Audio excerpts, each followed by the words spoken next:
नमस्कार विद्यार्थी मित्रांनो, आज आपलं शिरूर पॅटर्न या पोलीस भरतीच्या ऑनलाईन चॅनलमध्ये आपलं सहर्ष स्वागत करत आहोत।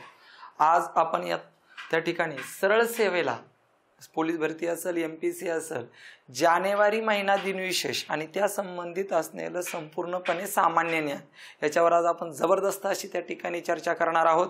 आणि मी जे प्रश्न सांगणार आहे, मी जी माहिती सांगणार आहे त्या भोवताली किंवा तेच त्या ठिकाणी प्रश्न आपल्याला पेपरला वारंवार विचारले जातात।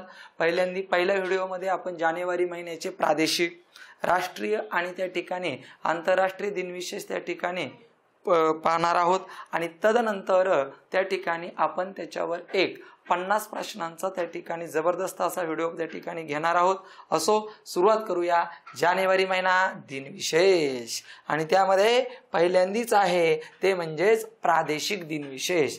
प्रादेशिक दिनविशेष म्हणजे ते फक्त महाराष्ट्रापुरते साजरे केले जातात। राष्ट्रीय दिनविशेष म्हणजे ते संपूर्ण भारतामध्ये साजरे केले जातात। उदाहरणार्थ 25 जानेवारी राष्ट्रीय मतदार दिन आहे, भारतात साजरा होतो। महाराष्ट्रात तर होतोच होतो, तो भारतात पण होतो। 3 जानेवारी बालिका दिवस, फक्त महाराष्ट्रात सावित्रीबाई फुले यांचा जन्मदिवस साजरा होतो। 9 जानेवारी प्रवासी भारतीय दिवस, संपूर्ण भारतात साजरा होतो, महात्मा गांधी आले होते। त्याच्यानंतर दक्षिण आफ्रिकेतून। त्यानंतर 10 जानेवारी आंतरराष्ट्रीय हिंदी दिवस आहे, तो संपूर्ण जगामध्ये त्या ठिकाणी साजरा होतो।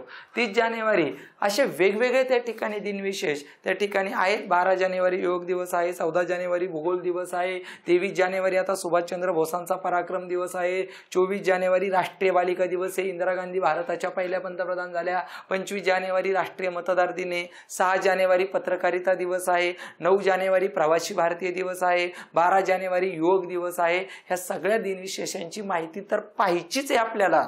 त्याचबरोबर त्या शब्दांभोवती आपल्याला खूप काही फिरायचंय, खूप जनरल नॉलेज त्या ठिकाणी आपल्याला एकत्रीकरण करायचंय आणि त्याचा उपयोग तुम्हाला होईल। 100% गॅरंटी देतो की ज्यावेळेस आपले 12 महिन्याचे दिनविशेष होतील त्यावेळेस तुमचं जनरल नॉलेज 50% पूर्ण झालेलं असेल। त्याची त्या ठिकाणी माहिती सुरू करतोय आपण। पहिलाच आहे प्रादेशिक दिनविशेष, तो म्हणजे 3 जानेवारी। महाराष्ट्राच्या पहिल्या मुख्याध्यापिका, पहिल्या श्री शिक्षिका सावित्रीबाई फुले यांचा जन्मदिवस त्या ठिकाणी आहे 3 जानेवारी। 3 जानेवारी 1831 साताऱ्यातले नायगाव या ठिकाणी जन्म, खंडोजी नेवसे पाटील त्यांच्या वडिलांचं नाव। आणि वयाच्या त्या ठिकाणी 9व्या वर्षी 1840 मध्ये महात्मा ज्योतिबा फुल्यांसंग त्यांचा विवाह झाला। महात्मा ज्योतिबा फुल्यांचा जन्म 11 एप्रिल 1827 ला पुण्यामध्ये पुनवडी या ठिकाणी आहे। त्यांचं मूळ गाव सातारा जिल्ह्यातील कडगुण आहे आणि सावित्रींचं मूळ गाव त्या ठिकाणी नायगाव सातारा जिल्ह्यामध्येच आहे। त्यांचा जन्मदिवस 3 जानेवारी बालिका दिवस साजरा करतो। महाराष्ट्रातली पहिली मुलींची शाळा 1848 मध्ये भिडेवाड्यामध्ये पुण्यामध्ये ज्या व्यक्तीने सुरू केली त्या सावित्रीबाई फुलेंचे धर्मपती त्या ठिकाणी महात्मा फुले आणि सावित्रीबाई फुले यांचा जन्मदिवस, बालिका दिवस, स्त्री मुक्ती दिवस, स्त्री शिक्षण दिवस महाराष्ट्रात साजरा केला जातो। जन्म आता सांगितला 3 जानेवारी 1831 सावित्रीबाई फुले यांचा जन्म नायगाव साताऱ्यामध्ये झाला आणि त्यांचा दत्तक मुलगा होता, त्याचं नाव यशवंत। आणि त्यांनी 2 पुस्तकं, काव्य फुले, बावनकशी आणि सुबोध रत्नाकर नावाचे काव्यसंग्रह लिहिले। कितीतरी वेळा पोलीस भरतीला प्रश्न आहे, खालीलपैकी सावित्रीबाई फुले यांचं त्या ठिकाणी काव्यसंग्रह कोणता? सुबोध रत्नाकर। खालीलपैकी सावित्रीबाई फुले यांचा कोणता त्या ठिकाणी काव्यसंग्रह नाही? काव्य फुले, बावनकशी, सुबोध रत्नाकर सोडून जो पर्याय असेल ते आपल्या प्रश्नाचं उत्तर। महाराष्ट्राच्या प्रथम आदर्श शिक्षिका, महाराष्ट्राच्या प्रथम आदर्श मुख्याध्यापिका म्हणून त्या ठिकाणी आपण सावित्रीबाई फुलेंक पाहतो। त्यानंतर महाराष्ट्रातलं पहिलं मराठी भाषेतलं वृत्तपत्र दर्पण, ज्या महान व्यक्तिमत्वाने लिहिलं त्यांना आपण बाळशास्त्री जांभेकर म्हणतो। आणि मग बाळशास्त्री जांभेकर 6 जानेवारी पत्रकारिता दिवस साजरा केला जातो। कोणाच्या स्मरणार्थ? बाळशास्त्री जांभेकर। यावर्षी पुणे ग्रामीणला प्रश्न आला होता 2023 ला, मराठी भाषेतलं पहिलं वृत्तपत्र कोणतं? दर्पण। 6 जानेवारी 1832 ला सुरू झालं। दर्पणकार कोण? बाळशास्त्री जांभेकर। या बाळशास्त्री जांभेकरांचा जन्म 12 फेब्रुवारी 1812 ला रत्नागिरी जिल्ह्यात, सिंधुदुर्ग जिल्ह्यातल्या पोंभुर्ले या ठिकाणी झाला। सिंधुदुर्ग तुम्हाला माहितच आहे, सर्वात कमी लोकसंख्या, सावंतवाडी रंगीत खेळण्याचं ठिकाण, आंबोली थंड हवेचं ठिकाण, रेडी नावाचं बंदर, चिपी नावाचं विमानतळ, उभा दांडा नावाचं कवितेचं गाव, सिंधुदुर्ग जिल्हा। 12 फेब्रुवारी 1812 ला पोमुर्ले सिंधुदुर्गमध्ये बाळशास्त्री जांभेकरांचा जन्म आहे. त्यांनी मराठी भाषेतलं पहिलं वृत्तपत्र दर्पण 6 जानेवारी 1832 ला सुरू केलं, म्हणून 6 जानेवारी पत्रकारिता दिवस म्हणून ओळखला जातो. मराठी भाषेतलं पहिलं वृत्तपत्र दर्पण, मराठी वृत्तपत्र सृष्टीचे जनक बाळशास्त्री जांभेकरांना म्हटलं जातं. आणि त्यांचं पुस्तक हे शून्यलब्धी. राज्यसेवेला MPSC ला प्रश्न होता, शून्यलब्धी पुस्तक कोणाचं आहे? बाळशास्त्री जांभेकर. 6 जानेवारी 1832 ला त्यांनी वृत्तपत्र चालू केलं दर्पण. त्यांना मराठी वृत्तपत्र सृष्टीचे जनक म्हणतात, त्यांना दर्पणकार म्हणतात. आणि 6 जानेवारी पत्रकारिता दिवस साजरा केला जातो. पुढं 14 जानेवारी भूगोल दिवस. भारताची सर्वोत्कृष्ट मध्यवर्ती बँक RBI बँक, जी भारताची मध्यवर्ती बँक आहे, त्या मध्यवर्ती बँकेचे पहिले भारतीय गव्हर्नर जनरल CD देशमुख आहे. लक्षात ठेवा, RBI बँकेचे पहिले भारतीय गव्हर्नर जनरल. 14 जानेवारी भूगोल दिवस आहे. आणि जन्म 12 जानेवारी 1912. मकर संक्रांत, सूर्य धनु राशीतून मकर राशीत प्रवेश करतो. MPSC ला प्रश्न आला होता, सूर्य धनु राशीतून मकर राशीत कधी प्रवेश करतो? तर तो 14 जानेवारीला, म्हणजे उन्हाळा सुरू होतो त्या ठिकाणी. लक्षात ठेवा, राशी किती आहे? 12. नक्षत्र किती आहे? 27. लक्षात ठेवा, राशी 12, नक्षत्र 27. पोलीस भरतीला सहसंबंधाला प्रश्न विचारला होता पोराओ. आणि मग या ठिकाणी 14 जानेवारी भूगोल दिवस स्मरणार्थ CD देशमुख, भारताची मध्यवर्ती बँक RBI बँक, जिचं मुख्यालय मुंबईला आहे, जिची स्थापना 1 एप्रिल 1935 ला झाली, त्या बँकेचे पहिले भारतीय गव्हर्नर जनरल CD देशमुख यांचा तो जन्मदिवस. आणि मकर संक्रांत त्या दिवशी का साजरी केली जाते? भूगोल दिवस का? तर जो सूर्य आहे, ज्या सूर्यावर पृष्ठभागावर 6000 अंश सेल्सिअस तापमान आहे, सूर्य ग्रह नसून तारा आहे, सूर्यकिरण पृथ्वीवर यायला 8 मिनिटं 20 सेकंद लागतात. कवळ्या सूर्यप्रकाशामध्ये ड जीवनसत्व असतं, जे त्वचेखाली तयार होतं. सूर्य धनु राशीतून मकर राशीत प्रवेश करतो, तो दिवस म्हणजे भूगोल दिवस 14 जानेवारीला आहे. लक्षात ठेवा, CD देशमुखांचा जन्मदिवस. राशी 12, नक्षत्र 27. चला पुढे. हे झाले महत्वाचे 3 दिन, प्रादेशिक दिन विशेष. 3 जानेवारी बालिका दिवस, सावित्रीबाई फुले, नायगाव जन्म. नंतर 6 जानेवारी पत्रकारिता दिवस, ज्या दिवशी त्या ठिकाणी दर्पणकार बाळशास्त्री जांभेकरांनी मराठी भाषेतलं पहिलं वृत्तपत्र चालू केलं दर्पण. आणि 14 जानेवारी भूगोल दिवस, सूर्य धनु राशीतून मकर राशीमध्ये प्रवेश करतो. आता आपल्याला पाहिजे राष्ट्रीय दिन विशेष. पहिलाच राष्ट्रीय दिन विशेष आहे पितामह राष्ट्रपिता, ज्यांनी दक्षिण आफ्रिकेमध्ये राजकीय जीवनाची सुरुवात केली होती. पहिलं महायुद्ध त्या ठिकाणी सुरू झालं 1914 ला, 1918 ला संपलं. फिनिक्स नावाचा आश्रम त्या ठिकाणी दक्षिण आफ्रिकेमध्ये सुरू केला. आणि भारतामध्ये त्या ठिकाणी आले 9 जानेवारी 1915. पुणे शहरला प्रश्न विचारला होता 2016 ला, महात्मा गांधी भारतात कधी आगमन झालं? 1915 ला. 9 जानेवारी 1915 ला महात्मा गांधींचं दक्षिण आफ्रिकेमधून भारतामध्ये आगमन. म्हणून दरवर्षी प्रवासी भारतीय दिवस साजरा केला जातो. आणि प्रवासी भारतीय दिवस 9 जानेवारी. ह्याच वर्षी 2023 ला ऑनलाईनच्या पेपरला प्रश्न विचारला होता, काय की प्रवासी भारतीय दिवस कोणत्या वर्षापासून साजरा करायला सुरुवात झाली? त्याचं उत्तर 2003 आहे. महात्मा गांधी भारतात कधी आले? 1915. कोणत्या तारखेला आले? 9 जानेवारीला आले. 9 जानेवारी प्रवासी भारतीय दिवस कधी साजरा करायला सुरुवात झाली? 2003 पासून. महात्मा गांधींची राजकीय जीवनाची सुरुवात कुठे झाली? त्या ठिकाणी सगळ्यात महत्वाचं दक्षिण आफ्रिकेत झाली. महात्मा गांधींचा भारतातला पहिला सत्याग्रह कोणता? 1917 बिहार राज्यामध्ये नीळ उत्पादक करणाऱ्यांचा चंपारण्य सत्याग्रह. महात्मा गांधींचा राष्ट्रीय राजकारणात प्रवेश कधी? 1919. महात्मा गांधींनी असहकार चळवळ कधी चालू केली? 1920. असहकार चळवळ का बंद केली? 5 फेब्रुवारी 1922 उत्तर प्रदेशचं चौराचौरी प्रकरण घडलं, 22 पोलिसांचा मृत्यू झाला. महात्मा गांधी कोणत्या सभेचे अध्यक्ष होते? बेळगाव 1924. महात्मा गांधीने सविनय कायदेभंग कधी चालू केला? 1930. महात्मा गांधी कोणत्या गोलमेज परिषदेला हजर होते? दुसऱ्या 1931. पुणे करार कोणात झाला? महात्मा गांधी आंबेडकरांचा झाला.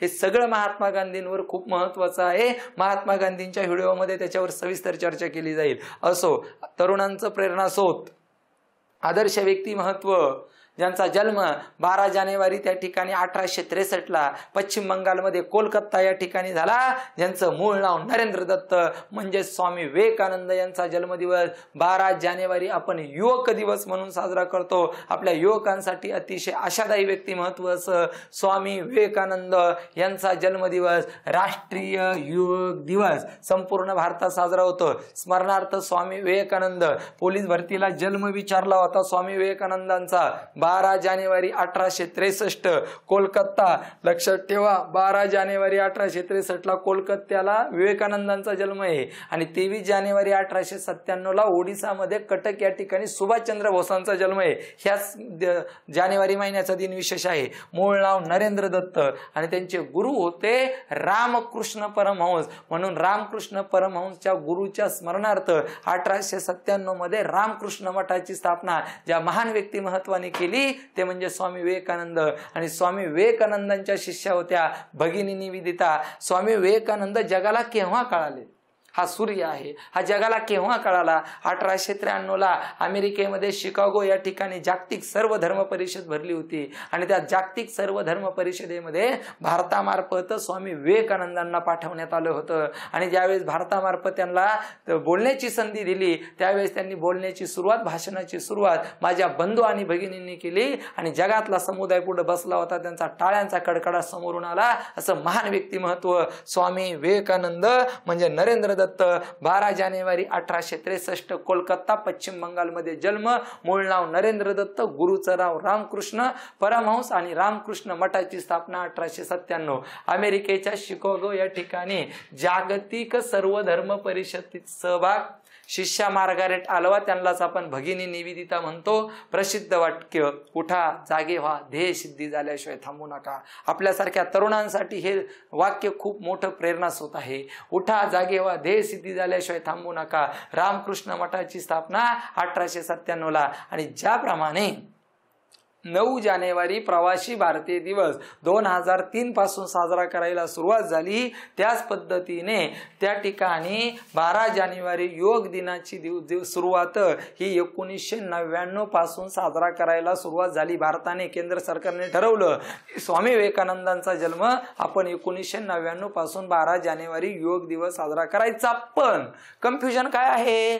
राष्ट्रीय योग दिवस 12 जानेवारी आहे आणि आंतरराष्ट्रीय योग दिवस 12 ऑगस्ट आहे। ओके, जेवढ्या नोट्स मी तिथे दिलेल्या आहेत त्याच्यावर सगळ्यांवर स्पर्धा परीक्षेला सरळ सेवेला प्रश्न पुरावा विचारण्यात आलाय। योग दिवस कोणाच्या स्मरणार्थ?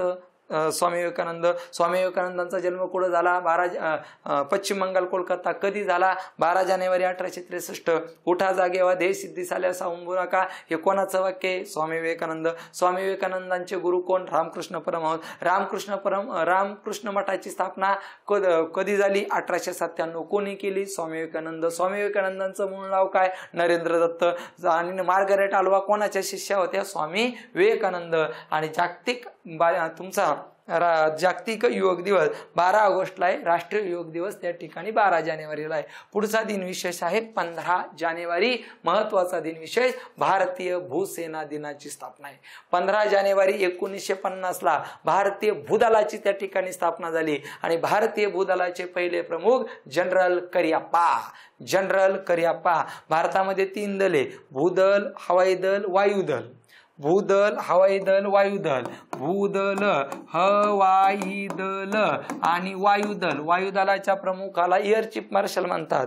हवाई दलाच्या प्रमुखाला एअर चीफ मार्शल म्हणतात। नौदलाच्या प्रमुखाला ॲडमिरल म्हणतात आणि भूदलाच्या प्रमुखाला जनरल म्हणतात। या तिघांवर देखरेख ठेवणारा सीडीएस असतो आणि या सगळ्यांच्यावर देखरेख ठेवणारा सरसेनापती असतो। सरसेनापती म्हणजे भारताचे राष्ट्रपती असतात। 15 जानेवारी 1949ला भारतीय त्या ठिकाणी भूसेनेची स्थापना झालेली आहे, जे जमिनीवर कार्य करतात।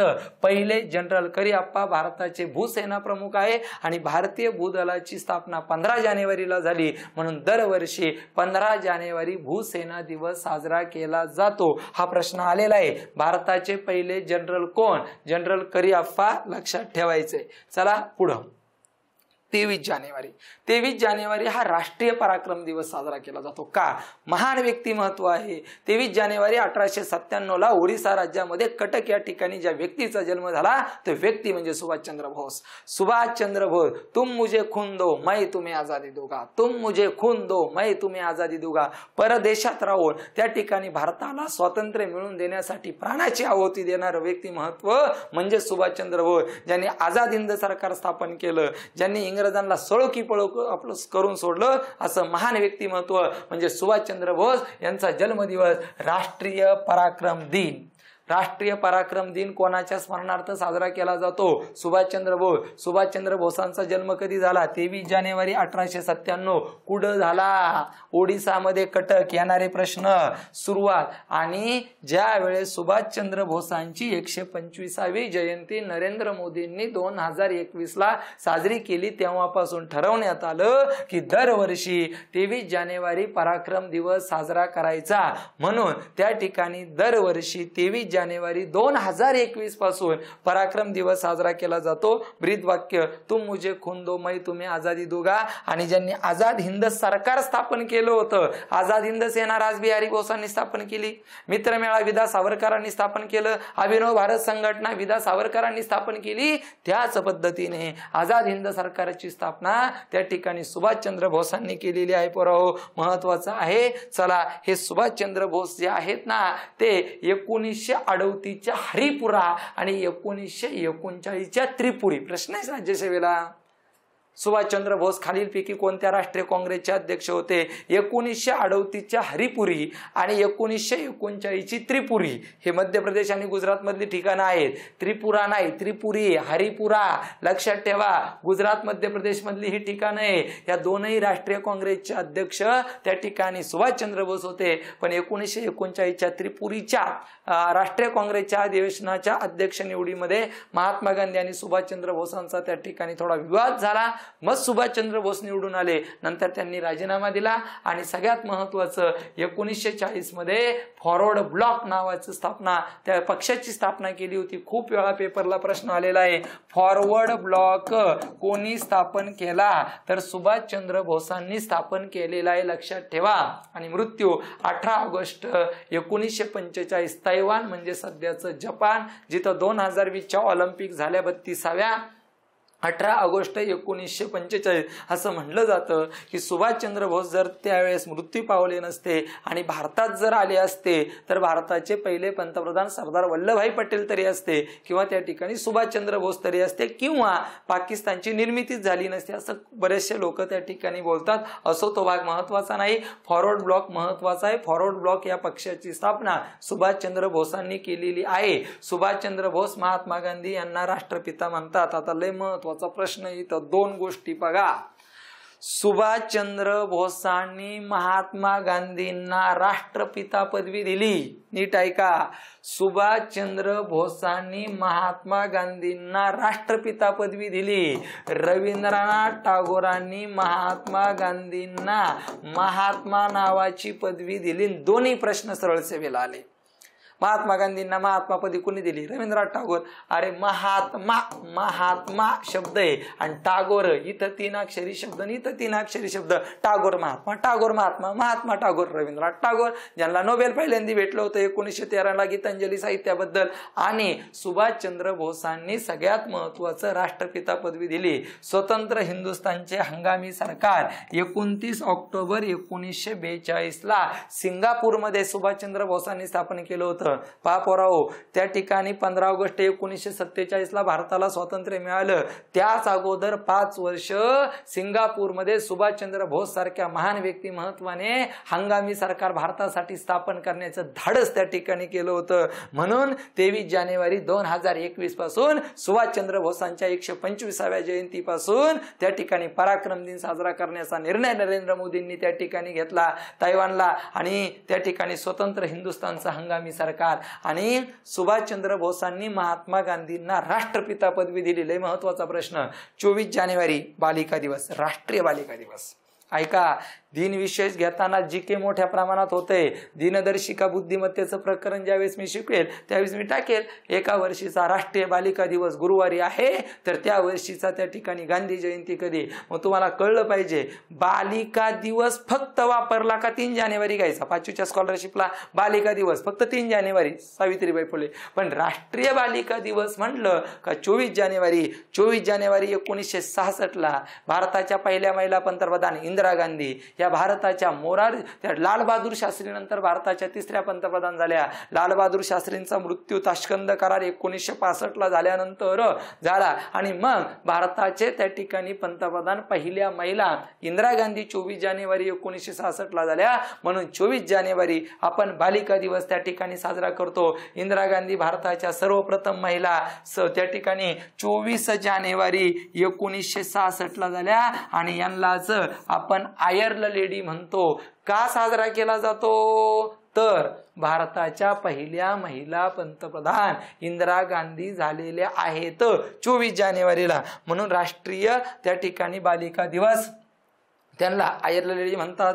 त्यांना प्रियदर्शनी या नावाने ओळखलं जातं. यांचा जन्म 19 नोव्हेंबर 1917ला उत्तर प्रदेशमध्ये अलाहाबाद या ठिकाणी झाला.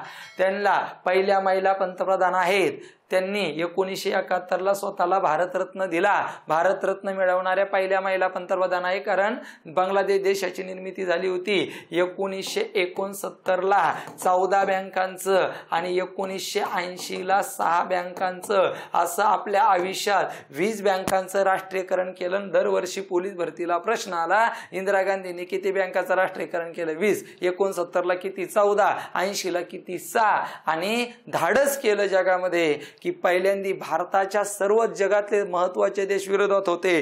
तरी पण 1974 मध्ये राजस्थान राज्यामध्ये पोखरण या ठिकाणी अणुचाचणी घडून आली, ज्याचे जनक राजा रामन्ना होते. बुद्ध असला हे त्या अणुचाचणीचं नाव होतं. 1974 राजस्थान अणुचाचणी घडून आणली. 14+6 20 बँकांचं राष्ट्रीयकरण केलं. 4थ्या पंचवार्षिक योजनेमध्ये गरिबी हटावचा नारा दिला. 1971ला भारत पाकिस्तानमध्ये त्या ठिकाणी सिमला करार घडून आणला. बांगलादेश देशाची निर्मिती केली. हे सगळं महान कार्य त्या ठिकाणी आयर्ल लेडी त्या ठिकाणी इंदिरा गांधींचं आहे. 4थ्या पंचवार्षिक योजनेमध्ये गरिबी हटावचा नारा. त्यांच्या पतीचं नाव फिरोज गांधी होतं. त्यांच्या 2 मुलाचं नाव संजय गांधी आणि राजीव गांधी. राजीव गांधी मोठे, संजय गांधी लहान. राजीव गांधींचे परत त्या ठिकाणी 2 मुलं, आता राहुल गांधी आणि त्या ठिकाणी प्रियंका गांधी. लक्षात ठेवा वयाच्या 12व्या वर्षी वानर सेना स्थापन केली होती. आपले वडील पंडित जवाहरलाल नेहरूंचं त्या ठिकाणी वर्तृत्व आणि नेतृत्व लाभलेलं हे व्यक्तिमत्व त्या ठिकाणी आयर्ल लेडी. आणि यांचा खून 31 ऑक्टोबर 1984ला त्यांचे सतवंत सिंग आणि बेवंत सिंग हे ज्यांचे बॉडीगार्ड होते त्यांनी केला. कारण 1984 मध्ये त्या ठिकाणी अमृतसर पंजाब मध्ये जो त्या ठिकाणी सगळ्यात महत्वाचं सुवर्ण मंदिर आहे, त्या सुवर्ण मंदिरामध्ये शीख दहशतवादी घुसले होते आणि त्यांना बाहेर काढण्यासाठी इंदिरा गांधींनी ऑपरेशन ब्लू स्टार राबवलं होतं. ऑपरेशन पोलो हैदराबाद मुक्ती संग्रामासाठी 1948 हे ऑपरेशन ब्लू स्टार आहे सुवर्ण मंदिरासाठी. आणि तिथं शीख दहशतवादी होते, त्यांचा मृत्यू झाला आणि त्याचा राग धरून त्यांचे जे बॉडीगार्ड आहे सतवंत आणि बेवंत सिंग यांनी त्या ठिकाणी सुजरा चालक यांनी त्या ठिकाणी इंदिरा गांधींचा 31 ऑक्टोबरला गोळ्या झाडून मृत्यू केला. आणि मग 31 ऑक्टोबर 2 गोष्टीला महत्वाच्या आहेत का परवा बघा. 31 ऑक्टोबरला एका महान व्यक्ती महत्वाचा मृत्यू झाला आणि एकाचा जन्म झाला होता. जन्म झाला सरदार वल्लभभाई पटेल. सरदार वल्लभभाई पटेल. मृत्यू झाला इंदिरा गांधी. इंदिरा गांधीच्या मृत्यूबद्दल तो राष्ट्रीय सद्भावना दिवस साजरा करतात. कधी 31 ऑक्टोबरला. सरदार वल्लभभाई पटेलांचा जन्म झाला, त्यांना राष्ट्रीय एकात्मता दिवस साजरा केला जातो. एकात्मता दिन 2 दिन विशेष आहे 31 ऑक्टोबरला, कन्फ्युजन व्हायचं नाही. राष्ट्रीय एकात्मता दिन कोणाच्या स्मरणार्थ? सरदार वल्लभभाई पटेल. राष्ट्रीय सद्भावना दिवस कोणाच्या? पुण्यतिथी निमित्त, इंदिरा गांधींच्या पुण्यतिथी निमित्त. आणि असं महान व्यक्तिमत्व ज्याच्या समाधीस्थळ दिल्लीला आहे, ज्याचं नाव शक्ती स्थळ आहे. पोराओ इथं पहा ऑपरेशन ब्लू स्टार आहे, सुवर्ण मंदिर अमृतसर अमृतसर पंजाब, तिथं शीख दहशतवादी म्हणून तर त्यांचा सतवंत सिंग आणि बेवंत सिंग सुजराचालका यांनी त्यांचा खून केलता। समाधी स्थळ शक्ती स्थळे, राजीव गांधीच्या समाधी स्थळाला वीरभूमी म्हणतात, महात्मा गांधीच्या समाधी स्थळाला राजघाट म्हणतात, पंडित नेहरूंच्या समाधी स्थळाला त्या ठिकाणी शांतिवन म्हणतात। असे सगळे महत्वाची समाधी स्थळ आहेत। असो चला पुढे जायचं। 31 ऑक्टोबर राष्ट्रीय सद्भावना दिन, आत्मचरित्र the iron lady of India हे आहे आणि या दिनाची सुरुवात, राष्ट्रीय बालिका दिनाची सुरुवात 2005 पासून झालेली आहे। परत नीट ऐका, स्वामी विवेकानंदांचा जन्मदिवस 12 जानेवारी, योग दिवस 1999 पासून 1, त्याच्यानंतर महात्मा गांधी 2000 त्या ठिकाणी 1915ला महात्मा भारतात आले म्हणून त्यांची 2003 पासून राष्ट्रीय त्या ठिकाणी प्रवासी भारतीय दिवस साजरा केला आणि सगळ्यात महत्त्वाचं तुमचा 24 जानेवारी बालिका दिवस 2005 पासून त्या ठिकाणी साजरा करायला सुरुवात झाली। 25 जानेवारी अतिशय महत्त्वाचं। 25 जानेवारी 1950 ला केंद्रीय निर्वाचन आयोग, राष्ट्रीय मतदार आयोग, राष्ट्रीय निर्वाचन आयोग, केंद्रीय निर्वाचन आयोग, केंद्रीय निवडणूक आयोग, केंद्रीय निवडणूक आयोग राष्ट्रीय मतदार दिन साजरा करायला सुरुवात झाली। कारण 25 जानेवारी 1950 ला केंद्रीय निर्वाचन आयोगाची स्थापना झाली। लक्षात ठेवा, 25 जानेवारी 1950 मुख्यालय नवी दिल्लीला आहे। यांच्या अध्यक्षांची नेमणूक भारताचे राष्ट्रपती करतात आणि केंद्रीय निर्वाचन आयोगाचे पहिले अध्यक्ष सुकुमार सेन आहे। सरळ सेवेला लय वेळा प्रश्न विचारलाय।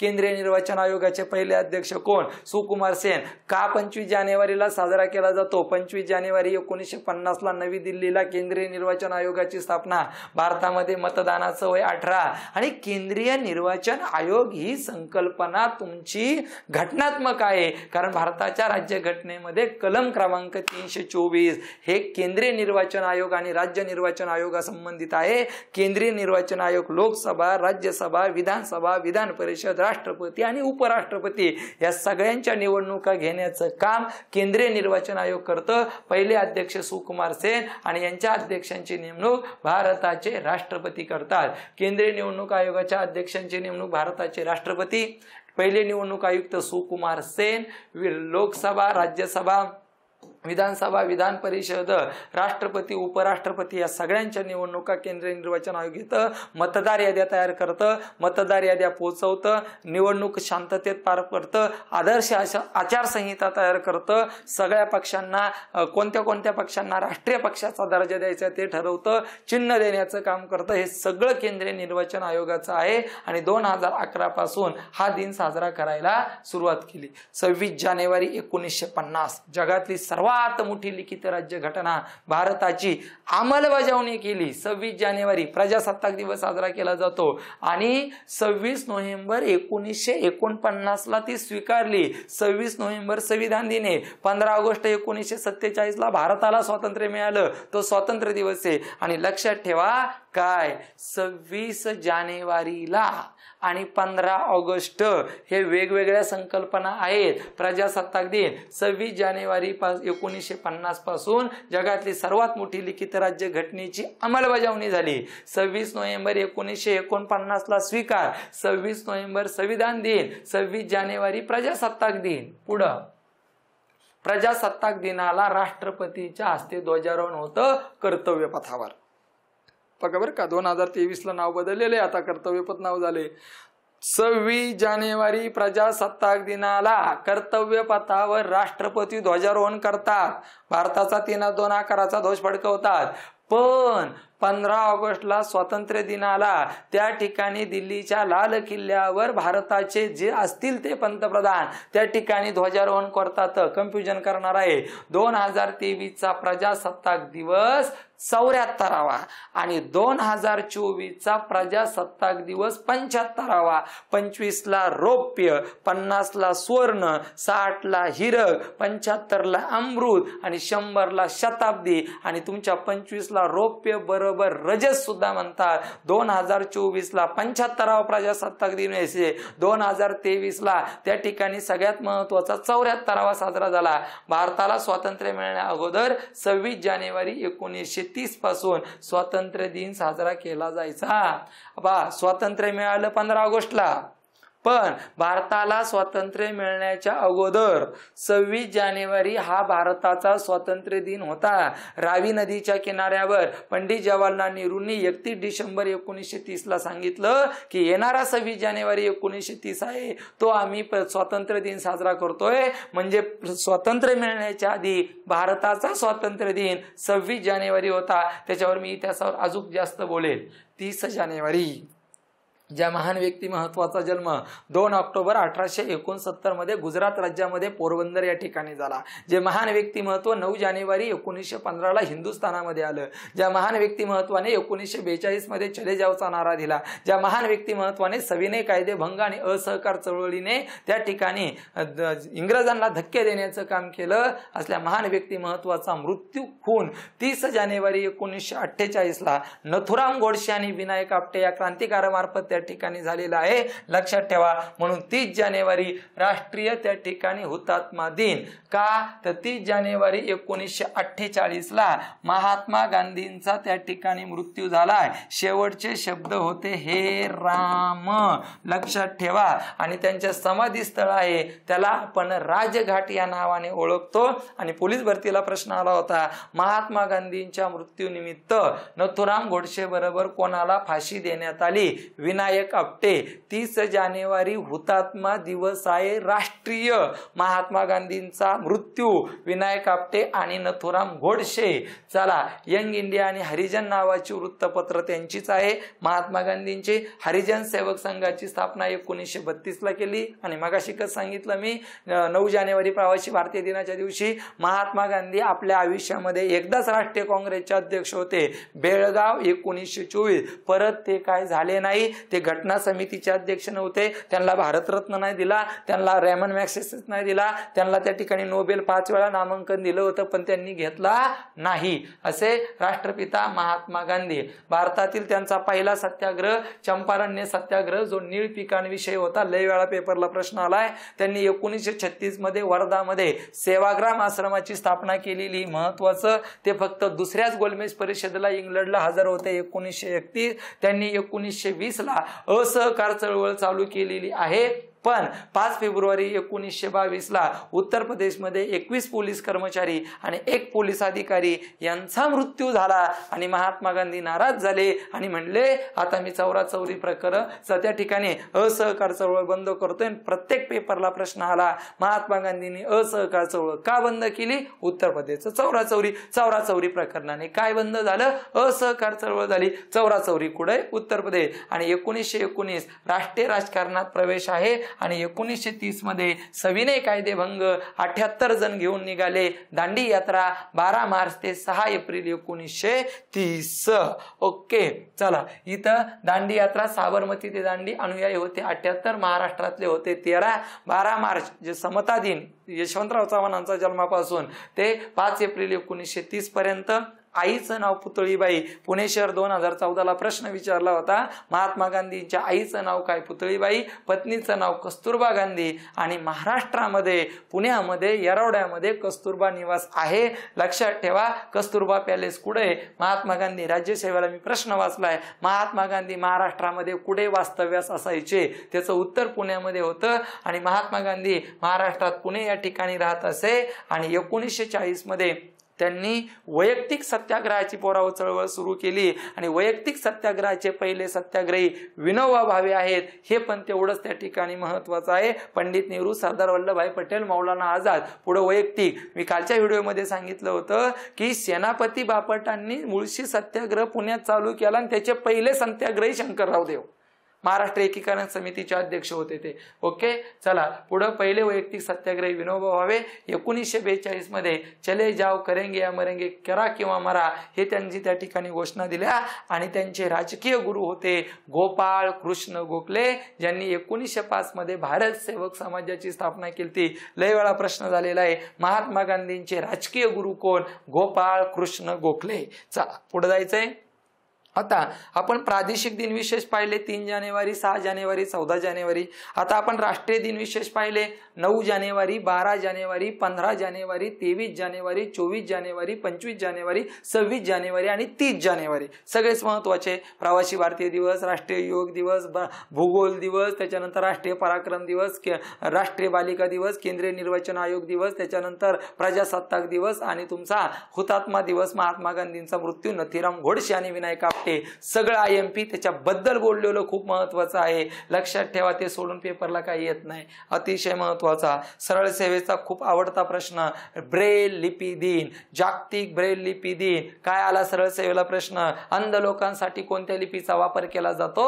ब्रेल लिपीचा वापर केला जातो. ही ब्रेल लिपी आहे. जागतिक ब्रेल लिपी दिन 4 जानेवारी. अंध लोकांसाठी या लिपीचा वापर केला जातो. ब्रेल लिपीचा शोध लुईस ब्रेल यांनी लावला आहे आणि जागतिक ब्रेल लिपी दिनाची सुरुवात 2019 पासून सुरुवात झालेली आहे. इथं सरळ सेवेचा सरळ प्रश्न, अंध लोकांसाठी लिपी कोणती? ब्रेल लिपी.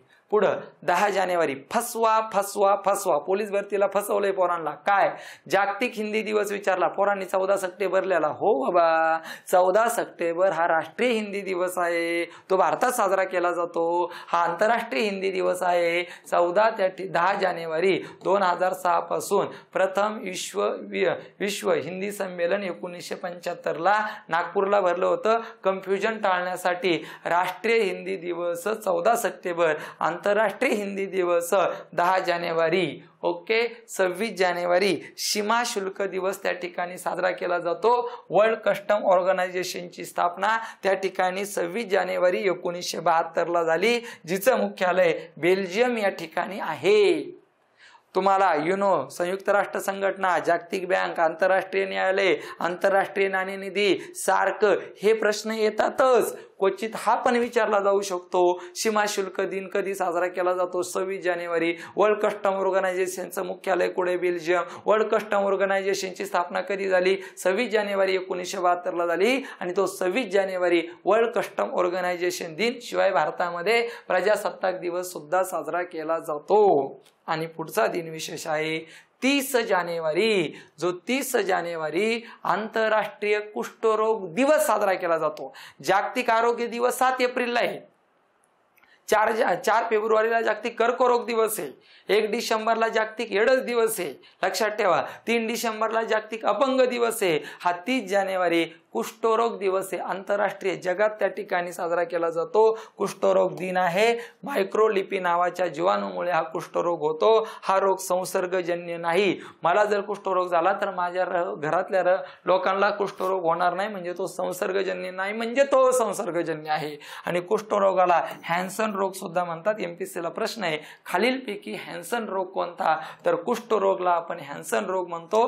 30 जानेवारी 2 आहे. एक हुतात्मा दिवस आहे. महात्मा गांधींचा मृत्यू, नथुराम घोडसे आणि विनायक आपटे 1948. आणि दुसरा 30 जानेवारी राष्ट्रीय कुष्ठरोग दिवस आहे. त्याला आपण हॅन्सन म्हणतो. कोणामुळं? मायक्रोलिपी या नावाच्या जीवाणूमुळे होतोय. आणि अशा पद्धतीने आज आपण जानेवारी दिन विशेष महिना पाहिलाय पोराओ, पण त्याच्यात लपलेलं GK खूपच महत्वाचं आहे. ते परत वाचूनच त्या ठिकाणी पूर्ण होतं. अरे 2023 ला ऑनलाईनला प्रश्न आला. काय आला? राष्ट्रीय मतदार दिनाची सुरुवात, राष्ट्रीय तुमच्या बालिका दिनाची योग दिनाची सुरुवात त्या ठिकाणी कधी झाली? 2003 असे ज्यावेळेस प्रश्न विचारले जातात ना पोराओ, त्यावेळेस आपला अभ्यास ओरिजिनल असणं खूप गरजेचं आहे. फक्त नुसतं पाठ नाही करायचं. 3 जानेवारी बालिका दिवस, 6 जानेवारी पत्रकार दिवस, 9 जानेवारी प्रवासी भारतीय दिवस, 12 जानेवारी योग दिवस, 14 जानेवारी भूगोल दिवस, 15 जानेवारी भूदल दिवस, 23 जानेवारी पराक्रम दिवस, 24 जानेवारी त्या ठिकाणी तुमचा बालिका दिवस, 26 जानेवारी प्रजासत्ताक दिवस, 30 जानेवारी कुष्ठरोग दिवस. अजिबात नाही, आणि काही फायदा होणार नाही. तुम्ही जे बोल त्याच्या सोबत तुमचा 23 जानेवारी पराक्रम दिवस आला, बोला ना त्याच्यावर सगळं बोलून घ्या. सुभाषचंद्र बोसावर तुम मुझे खून दो मैं तुम्ही आजादी दूंगा, त्यांनी 1942 ला सिंगापूरमध्ये केलेलं हंगामी सरकार, फॉरवर्ड ब्लॉक सगळं बोलून टाका. तुम्हाला स्वामी विवेकानंद आले योग दिवस निस्ता पाठ करू नका. नरेंद्र दत्त त्यांचे गुरु, त्यांचा 12 जानेवारी 1863 जन्म, तुमचा इंदिरा गांधी आल्या, सगळं बोलून टाकला. पार वानर सेना वयाच्या 14व्या वर्षी 12व्या वर्षी काय केलं, पार पोखरण बिकरण स्वतःला भारतरत्न देऊन टाकला. ते सोडून काय येतंय, वीज बँकाचं राष्ट्रीयकरण, संपला विषय. म्हणून ज्या वेळेस आपले सगळे 12च्या 12 व्हिडिओ होतील दिनविशेषचे आणि प्लस त्याच्यावर एक व्हिडिओ तुमचा प्रश्न मालिकेचा 24 व्हिडिओ होतील आणि 24 व्हिडिओ नंतर 1000 प्रश्नांची PDF तुम्हाला दिनविशेषवर त्या ठिकाणी दिली जाईल. 1000 प्रश्न असणारे ते 1000 प्रश्न दिनविशेषवर अजिबात नाही, पण दिनविशेषच्या सभोवताली आपण जे बोललेलो आहोत ते सगळ्या गोष्टी त्या प्रश्नाच्या माध्यमातून होतील. पर्याय सुद्धा तगडे असतील. पर्याय तयार करताना अतिशय विचारपूर्वक आपण पर्याय तयार केलेले आहे, जेणेकरून पोलगड त्या ठिकाणी लगेच फसेल. असो, धन्यवाद. पुढचा फेब्रुवारीचा दिनविशेषचा व्हिडिओ लगेच त्या ठिकाणी दुसऱ्या दिवशी. धन्यवाद.